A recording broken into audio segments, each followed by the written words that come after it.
Bonjour et bienvenue sur Tutodino. Donc là on va, comme expliqué dans mon tutoriel, faire la calibration du Nano VNA. L'objectif est de tester une antenne qu'on verra dans la prochaine vidéo. Donc la première étape dans la calibration, ça va être de régler déjà la plage de fréquence du test. Donc là on va sur la partie Start, par exemple commencer à 300 MHz, notre plage de fréquence, et puis l'arrêter sur 600 MHz.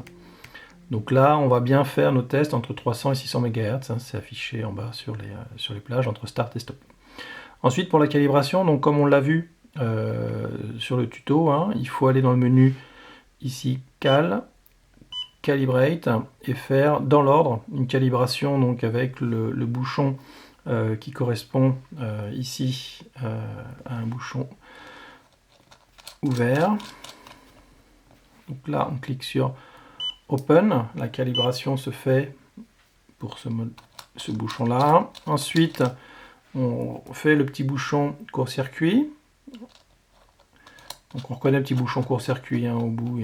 On voit bien que les deux pistes sont collées, sont connectées. On clique sur Short, la calibration se fait pour Short, et ensuite on finit par le load, donc on met la petite charge de 50 ohms d'impédance, toujours sur le port 1, puisqu'on fait de la mesure S11, et donc on s'arrête à Open, Short et Load, on n'est pas obligé de faire le through, puisque on ne va pas utiliser le port 2 pour mesurer notre antenne. Donc là, une fois qu'on a fini, on clique sur Done, on sauvegarde dans un des réglages disponibles, donc dans le 6 par exemple.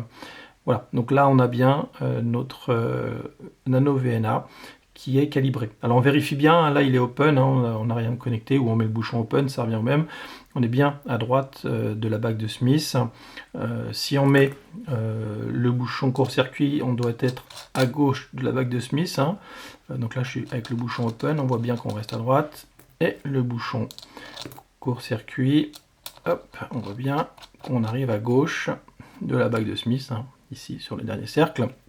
Et puis avec la charge, on doit arriver sur le deuxième cercle, toujours avec une partie imaginaire à 0, le J doit être à 0. Ici, on est bien sur le 50 ohms d'impédance, avec ici une partie imaginaire très faible, donc on est à moins 100 milli.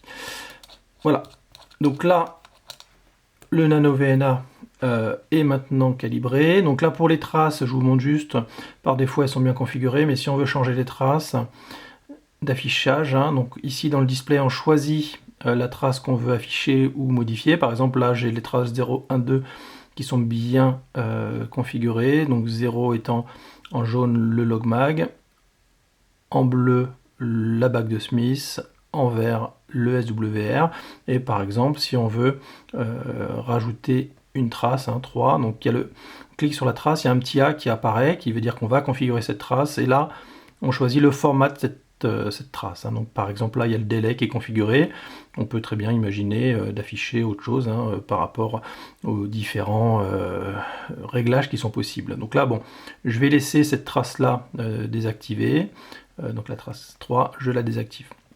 Voilà, donc là on peut tout simplement mesurer la qualité de notre antenne. Donc ça, on verra ça dans la prochaine vidéo.